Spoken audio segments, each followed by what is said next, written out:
This canvas started as chaos, gray, silver, and a single cut of red. And then I tried to control it. Let me show you how this piece came together.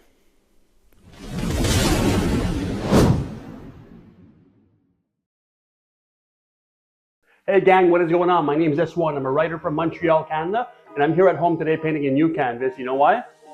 Because it's cold outside. So cold. Minus 35 degrees Celsius. Too cold. So, we're going to make something really cool today, okay? I'm going to make a cool canvas for my mom. Something with gray tones, a splash of red, and an icy cool piece on top. So stick with me, we're going to rock it out. Boom! Alright, so we got everything that we need over here. We got a couple of cups. My silver's already mixed from a previous canvas. I got some heavy body acrylic. I'm going to be using some red, some black, some gray, some white. I'm going to mix them up and do 3 tones of gray, some silver, and a splash of red. So that's going to be pretty cool. I'm going to use some flood clear trowel to mix them all together and make them liquidy, like warm honey, kind of like melted ice cream. I want my red to be a little thicker because I'm going to put it in a squeeze bottle and splash it on top, but I don't want it to bleed everywhere. And I want my silver to be a little thinner, so that way it's going to create some nice little veins inside. So let's get to it.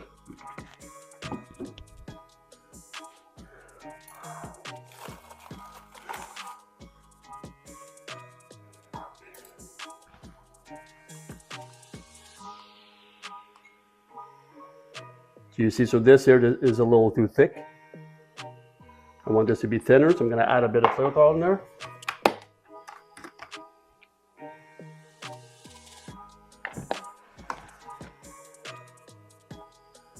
That's a bit better. And I'm going to compare it afterwards to the other colors. Now I need to strain this to make sure there's no chunks inside. Depending on the quality of paint that you use, you're going to have different results, but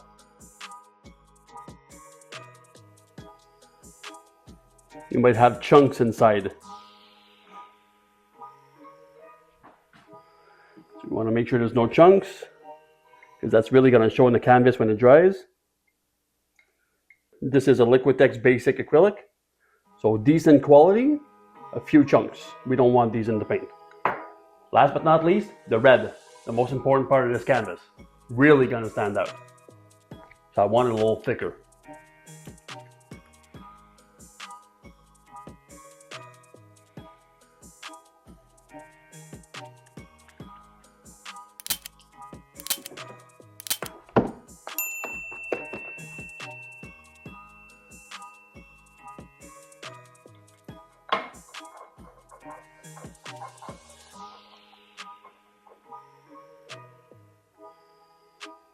Yeah, that seems thick enough.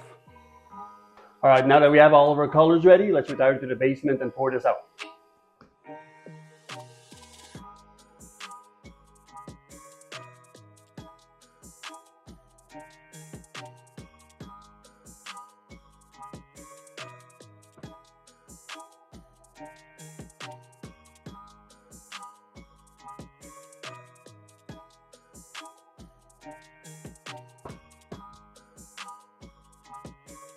All right, now step 1's done. The canvas is covered properly. Let's get to the pouring.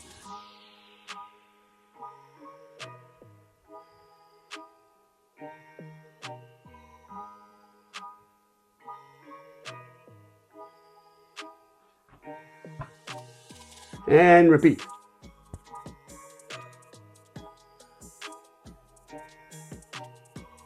All right, so I'm going to pour this now side to side until it's almost covered. Do my streak of red, and then I'm going to tilt the canvas to make sure that it's all covered properly.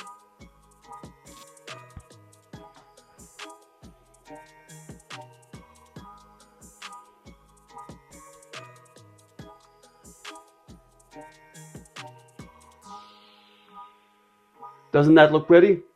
All right, now wish me luck. I'm going to do that streak of red. I've never done that with a squeeze bottle before. I have one shot at this. If I mess it up, it's going to look crazy. If I do it properly, it's going to look perfect. So let's try to do it epic, okay?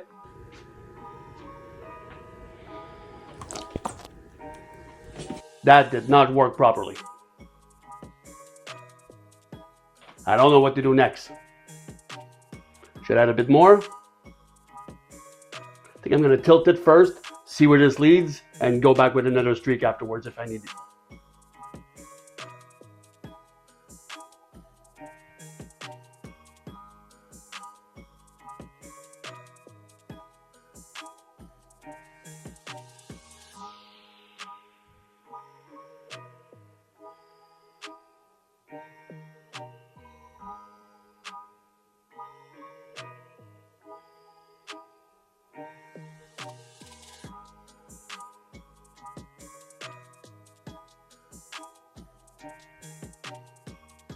Alright, I think that looks pretty cool.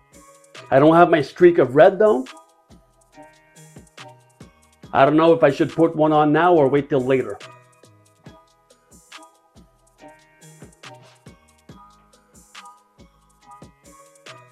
I'm gonna try it now. Wish me luck.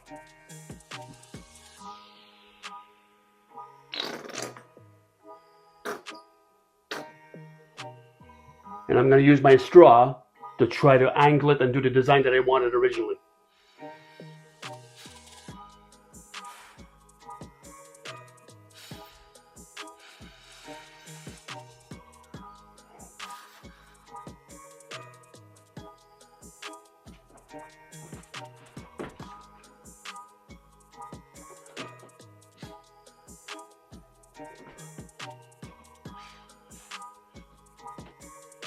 Alright, that looks pretty cool for now. It's not exactly what I was going for, but it looks really decent.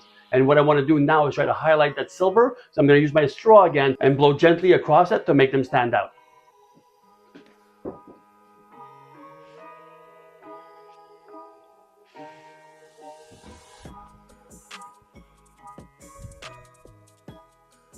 Alright, that looks pretty badass, so let's go in for a closer look.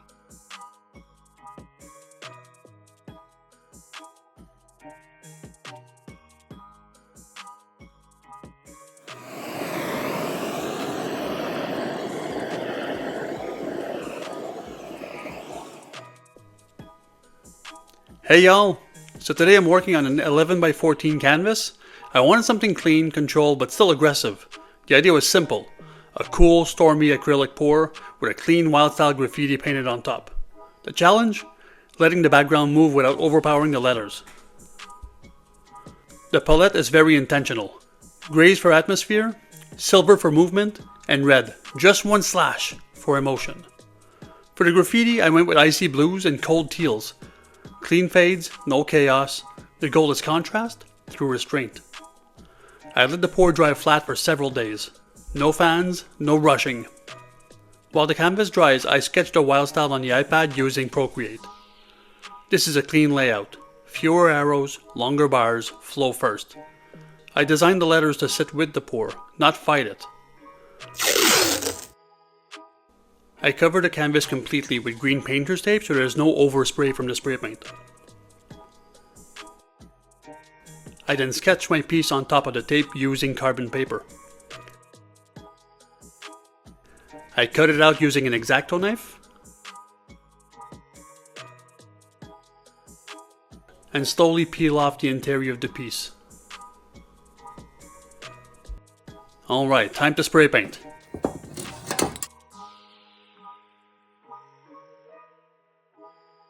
The fills are icy blues fading into cold teal. No hard transitions. Highlights are minimal, soft white, pale cyan, and light gray.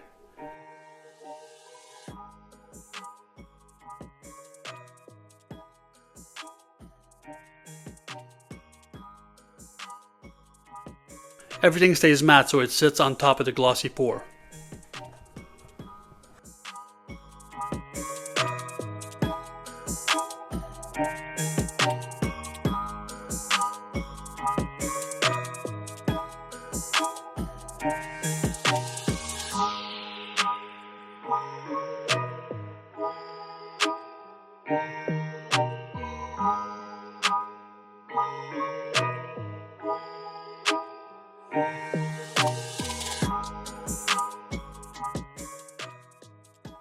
I start with a light gray outline, not too dark, it keeps everything softer.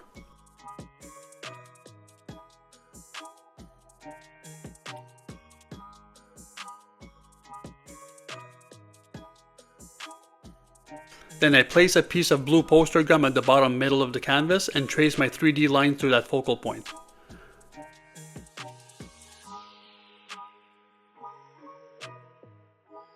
Time to rock this.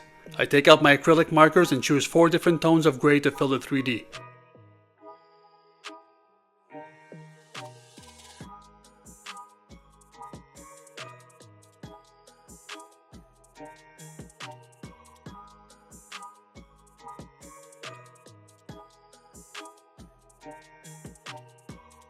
As per usual, I use a Q-tip cotton swab to fade the colors seamlessly one into the other.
Alright, time to finish this. I add a light shadow under the piece by rubbing black paint between my fingers and rubbing it gently on the canvas.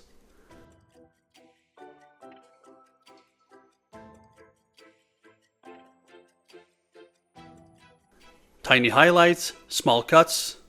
I let just enough of the pour breathe around the edges so it feels intentional. Clean doesn't mean boring. Now in the end, I didn't like the light grey outline. There was no separation from the piece on the canvas, so I took an anthracite grey and redid the outline completely.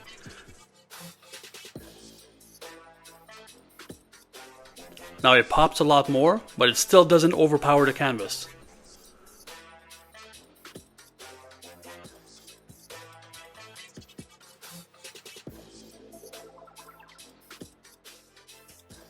Time to sign this to finish it up.